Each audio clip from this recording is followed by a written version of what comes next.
We now turn our attention to the report of the Vice President and the report of the Church Council, which you can find in Section 2 and Section 11, respectively. I recognize Vice President Imran Siddiqui. Thank you, Sri. Hey.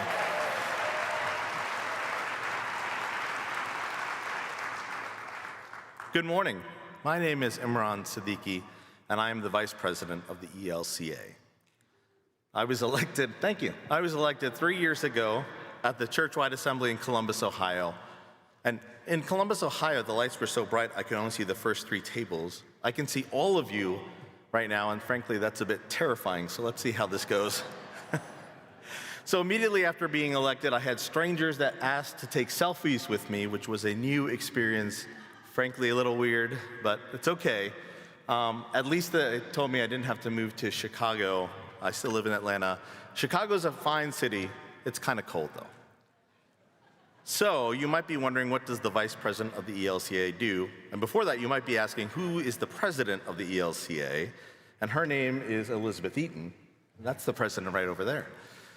So the Vice President mainly chairs meetings of the ELCA Church Council. We're sitting over there.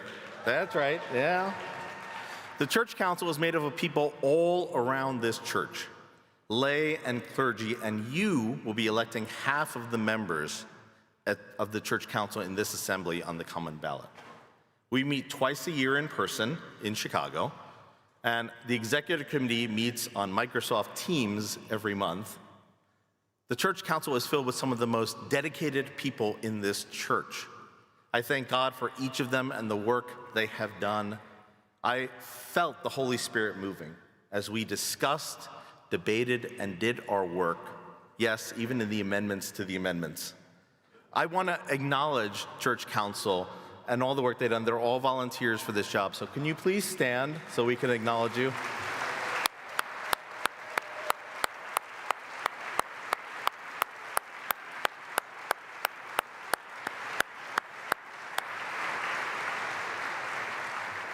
For those of you rotating off, I will miss you, and I have some of your phone numbers, so I might ask you questions. Something that's near and dear to my heart is the systemic devaluation of lay leadership in our church. Too many seem to think that the only way to make a difference in our church is to go to seminary and be a pastor. I can't tell you how many times I've been asked, "Oh, when are you going to seminary?" I am not called to seminary. I am called to this. This is my ministry.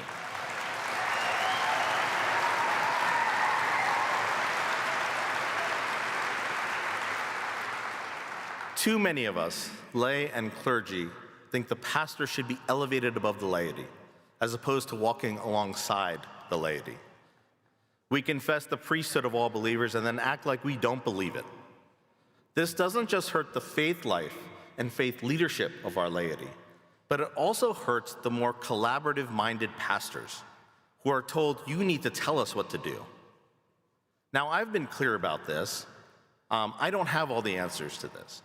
This is a systemic issue, as I've said, so we all need to work on this. We all need to be aware of the ways that we are strangling lay leadership in our context and actively work against it. So I was thrilled when the Church Council passed a continuing resolution based on a recommendation by the Commission for a Renewed Lutheran Church, forming the Association of Synod Vice Presidents. This is a good first step in acknowledging the role of Synod Vice Presidents and the need for formal fellowship and training. My dear Synod Vice Presidents, thank you. Thank you for all your hard work in our synods and in our church. Please stand up and be acknowledged.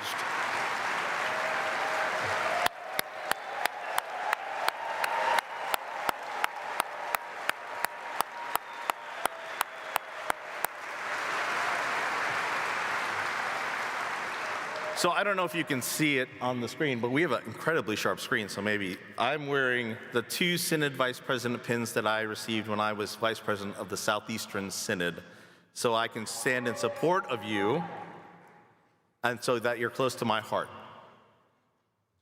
In my remarks 3 years ago, I spoke a lot about listening to each other. Too often, I think we in the church get caught up in efficiency and productivity and measurables and other buzzwords. So much so that we don't stop to have open-ended conversations and take time to listen to each other. These conversations don't have to lead to a measurable end. They could end up feeling like a complete waste of time to some. But the mere act of listening and responding on whatever someone else wants to talk about or yell about seems to me to be a theological statement that they matter, that they have equal human dignity because they are equally loved by God. And in a world which seems to be moving away from those norms, there is something powerful in acknowledging that. A holy conversation that could move in any number of directions and have people see the humanity in each other a slight bit more. And maybe that's worth 1,000 productive meetings. But perhaps we can do both in our time together.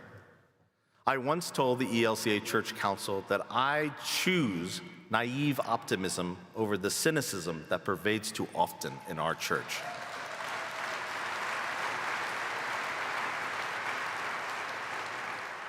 I choose to believe that our decisions here matter if we are serious about doing them and are open to the Holy Spirit guiding us. As you have read in the Bulletin of Reports, there is a lot of business before us in this Assembly Week here in Phoenix.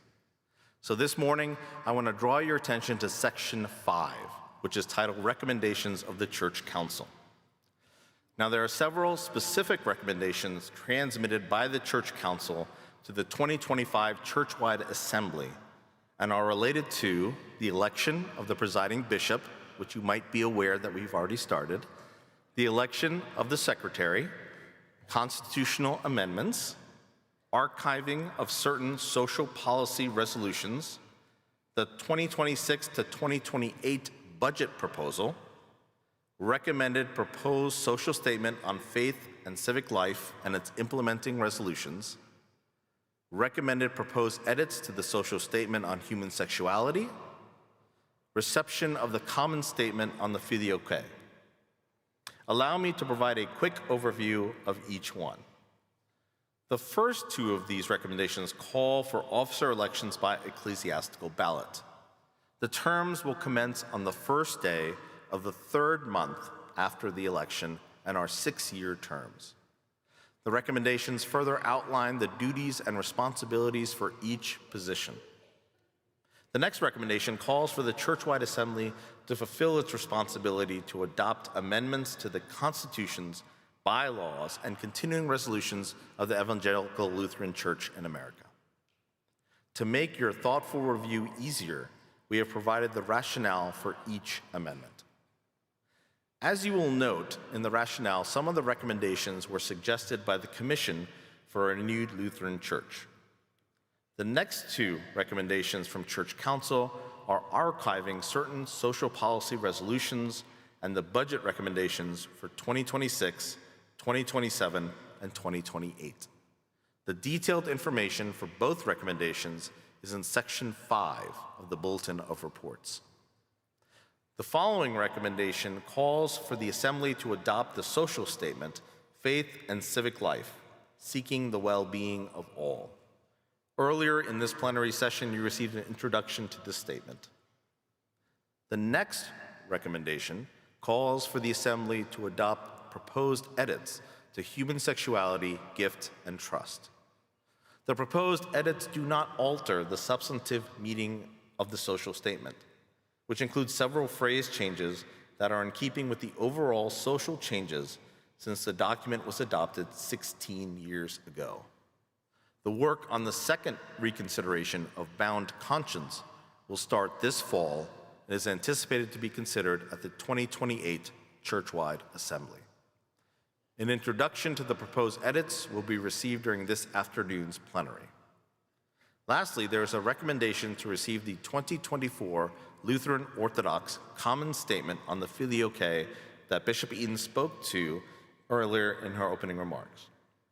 This will be considered on Thursday afternoon. In addition to the recommended actions to the Assembly, the Church Council received final findings and recommendations from the Commission for a Renewed Lutheran Church, also referred to as CRLC. The 2022 Churchwide Assembly directed the Church Council to establish the CRLC and asked that its findings and recommendations be presented to the 2025 Churchwide Assembly, which is this thing that we're at.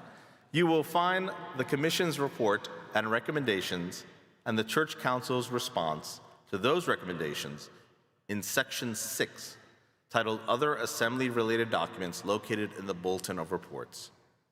CRLC co-chairs, Pastor Carla Christopher and Leon Schwartz, will present the Commission's findings this afternoon. I see Leon right now. I don't know where Carla is, but we just want to know many of the CRLs. Yeah, we can give him a hand.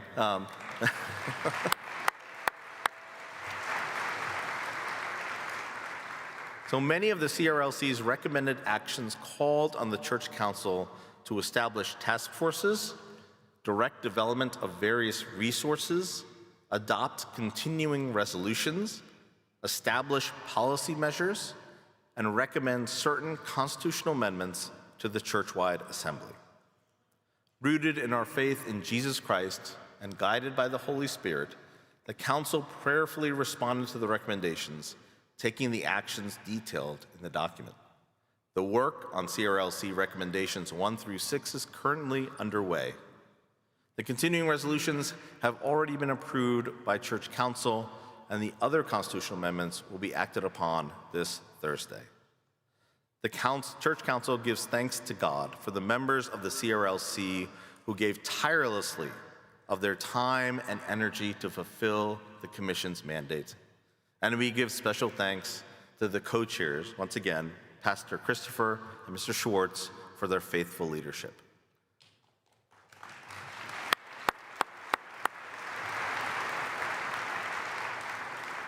This church, its members, congregations, synods, churchwide organizations, and related institutions, organizations, and ministries are encouraged to use the report of the Commission for a Renewed Lutheran Church in our continued discernment and engagement to live more fully into God's mission in this changing world.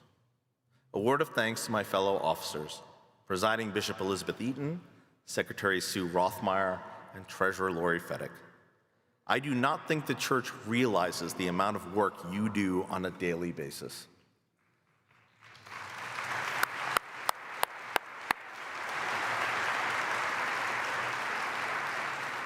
I'm a part-timer, they're full-timers.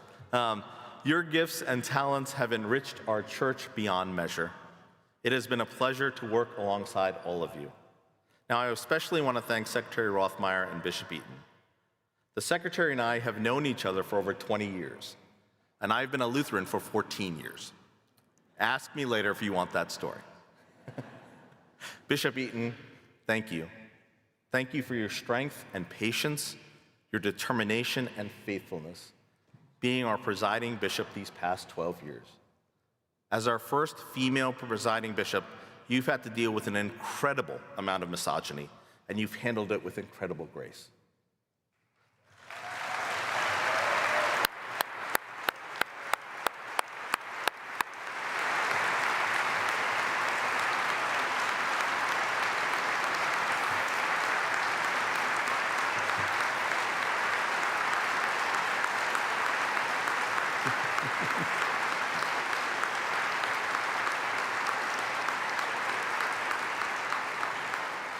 You have left an indelible mark, and on behalf of a grateful church, we cannot thank you enough. I also want to thank my family, Kendall, Asher, and Miriam. I know this position has taken me away from home more than I would like. I could not do this work without your love and support. I hope and I pray that I'm setting a good example for Asher and Miriam about the importance of the work of our church. And I want to thank you to my family of St. John's Lutheran in Atlanta, Georgia, which is my first Lutheran church, by the way, where I met my first Lutheran pastor, Bradley Schmeling, and my second Lutheran pastor, Beverly Shaw, who are both here in Phoenix. It is where, by the way, Kendall and I first met, It is where I proposed to her, it's where we got married, and it's where Asher and Miriam were baptized.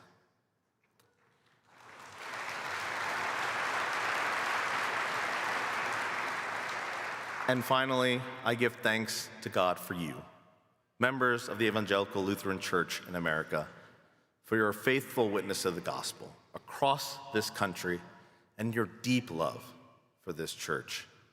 You, all of you, are an inspiration to me for all that you do in sharing God's good news. I love you all, and I hope you know that. Thanks be to God.